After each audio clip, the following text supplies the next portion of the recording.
Bab 1001, Pedang Dewa Api.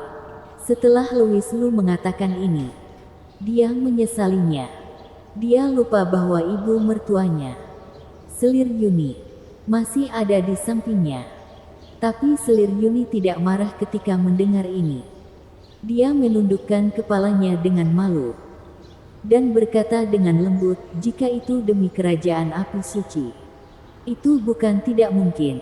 Apa ini semua tentang? Melihat pemandangan di depannya, Ratu Qin bercanda. Ada apa? Apakah kamu sudah sadar sekarang? Pada saat ini, Louis Lu berharap dia bisa masuk ke lubang.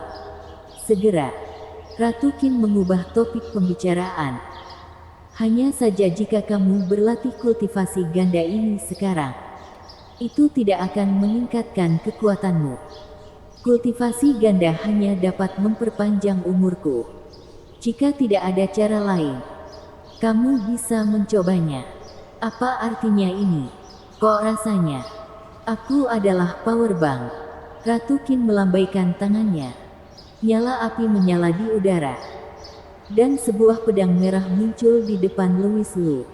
Louis Lu, ini adalah senjata suci yang telah diwariskan dari kerajaan api suci kita hingga hari ini, pedang Dewa Api. Demi kerajaan api suci, aku memberi kamu artefak ini. Dan aku harap kamu dapat membantuku. Melihat pedang Dewa Api di depannya, Louis Lu tahu apa artinya ini. Selama dia mendapatkan pedang Dewa Api, dia benar-benar akan memikul tanggung jawab besar. Tapi Louis Lu tidak ragu sama sekali. Demi Feli Luo, dan demi wanitanya sendiri. Bahkan jika dia memberikan segalanya. Apa artinya? Dia mengulurkan tangannya dan menggenggam gagang pedang Dewa Api dengan erat. Ketika dia menyentuhnya, segel api kaisar dan pedang Dewa Api beresonansi pada saat yang bersamaan. Pada saat yang sama, awan merah muncul di wajah Ratu Qin. Louis Lu, pedang Dewa Api ini belum memiliki jiwa pedang. Tetapi dengan bantuan dari segel api kaisar, pedang itu juga dapat mengerahkan 1% dari kekuatannya. Louis Lu terkejut. Kenapa aku merasa dibohongi ya? Jangan khawatir, Louis Lu. Jiwa pedang-pedang Dewa Api ada di kerajaan api suci. Selama jiwa pedang menyukaimu, dia akan langsung terbangun. Ya. Jangan bicara tentang bagaimana menggabungkan jiwa pedang dan pedangnya sendiri. Kamu malah memberiku masalah lain. Bagaimana aku bisa membuat jiwa pedang menyukaiku? Dia berbalik perlahan dan melihat keluar jendela. Di bawah malam yang gelap, di tengah kesunyian, ada jejak kesedihan. Siapa sangka di malam yang begitu damai, pemberontakan terjadi secara diam-diam. Dia menghela nafas, seolah meratapi berlalunya waktu, dan sepertinya terjebak dalam ingatan yang tak ada habisnya. Dan akhirnya sebuah senyuman muncul di sudut mulutnya. Mungkin dia sudah menyukaimu saat kamu menyentuh pedang Dewa Api. Oke. Mendengar kata-kata Rose Qin, Louis Lu tidak tahu kenapa merasakan perasaan campur aduk. Ratu, Selir Yuni, aku akan pergi dulu. Jika aku tinggal terlalu lama, itu akan menimbulkan kecurigaan Raja Qinzu. Ratu Qin setuju. Dan Louis Lu berbalik dan pergi. Tapi aku tidak mendengar suara rendah Ratu Qin, terima kasih. Ketika Louis Lu pergi, Selir Yuni yang diam selama ini tiba-tiba tersedak dan bertanya, Kakak, mungkinkah kamu sudah mengambil keputusan? Ratu Qin tersenyum dan berkata dengan lega, bukankah ini arti keberadaanku? Kembali ke restoran, Louis Lu mencerna semua yang dikatakan Ratu Qin padanya. Kata-katanya hanya memberitahunya satu kebenaran. Jika dia ingin melindungi Feli Luo, dia harus menjadi lebih kuat. Tapi untuk menerobos alam kultivasi, dia belum punya sedikit pun petunjuk sekarang. Dia bengong. Dan di lautan jiwa, Suara Kak Naga terdengar, "Nak, kamu benar-benar menutup lautan jiwaku. Apa bedanya ini dengan masuk penjara? Kita sangat bosan belakangan ini. Kita benar-benar kesal." Louis Lu tersenyum canggung. Bukan karena sengaja, tapi karena Louis Lu benar-benar melupakan Kak Naga. "Hei, Kak Naga, jangan marah. Ini karena aku terlalu sibuk akhir-akhir ini. Jadi aku lupa. Aku ingin menanyakan sesuatu padamu." Ketika Kak Naga mendengar ini, dia menjawab dengan kesal. "Aku selalu menganggap kamu sebagai saudara. Tapi kamu baru datang ketika ada maunya. Ini benar-benar membuatku sedih. Sekarang aku menolak untuk menjawab pertanyaanmu. Jangan seperti ini, Kak Naga. Saudaraku, aku di sini untuk meminta maaf padamu. Kak Naga, bagaimana kalau aku membantumu mencari naga betina yang cantik?" "Wow, nah, menurutmu aku naga macam apa? Di mana naga betina cantik itu?"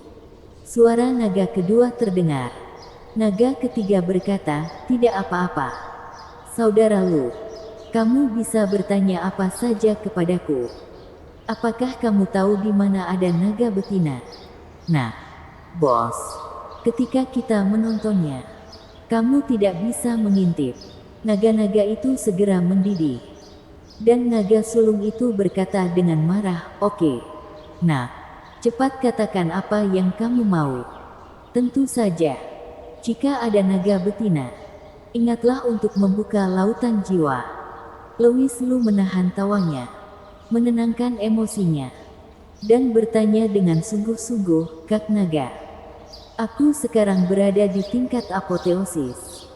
Dan aku telah membuat terobosan lebih lanjut dalam kultivasiku. Tetapi dari apa yang aku dengar, hanya dengan memahami hukum surgawi, aku baru bisa menyatukan jiwa dengan pedang. Tapi apakah ada cara lain?" Beberapa naga yang masih tertawa dan bermain menjadi benar-benar diam setelah mendengar kata-kata Louis Lu. Kak Naga bertanya, "Bocah, mengapa kamu ingat untuk menanyakan pertanyaan ini hari ini?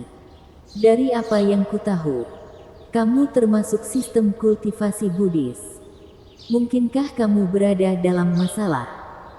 Louis Lu menghela nafas dan menjelaskan, "Sejujurnya, Kak Naga, airnya terlalu dalam untuk saat aku pergi ke kerajaan api suci. Jika aku tidak dapat menerobos secepat mungkin, aku mungkin akan berakhir di sini." "Omong kosong. Bocah.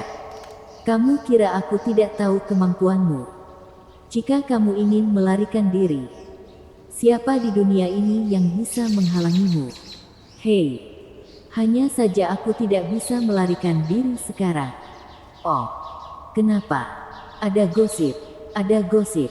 Cepat, apakah ada gosip mengenai naga-naga ini?" Louis Lu sedikit terdiam. Tetapi dia bisa mengerti bahwa jika mereka terkunci di lautan jiwa setiap hari, naga-naga itu mungkin akan jatuh sakit. Tapi Louis Lu percaya pada naga-naga ini. Bagaimanapun, mereka semua berada di lautan jiwanya sendiri. Oleh karena itu, Louis Lu menjelaskan seluk-beluk masalahnya dengan hati-hati kepada Kak Naga dan yang lainnya. "Buset, ini luar biasa. Kerajaan api suci ini bisa sangat kacau sampai seperti itu. Apakah ada yang salah dengan Ratu Qin? Buat apa dia menginginkan kerajaan api suci ini? Itu benar. Tidak bisakah dia segera menerobos ke alam api emas? Bagaimanapun, itu adalah harta negaramu sendiri. Kakak Lu, kamu ternyata setia juga. Hahaha." Beberapa naga itu berbicara dengan senang. "Jadi apakah kalian ada cara?" Setelah suara itu turun, beberapa naga terdiam sesaat. "Hei, kenapa kalian tidak bicara lagi?" Setelah beberapa saat, suara Kak Naga terdengar, "Sebenarnya metode ini benar-benar ada. Bersambung.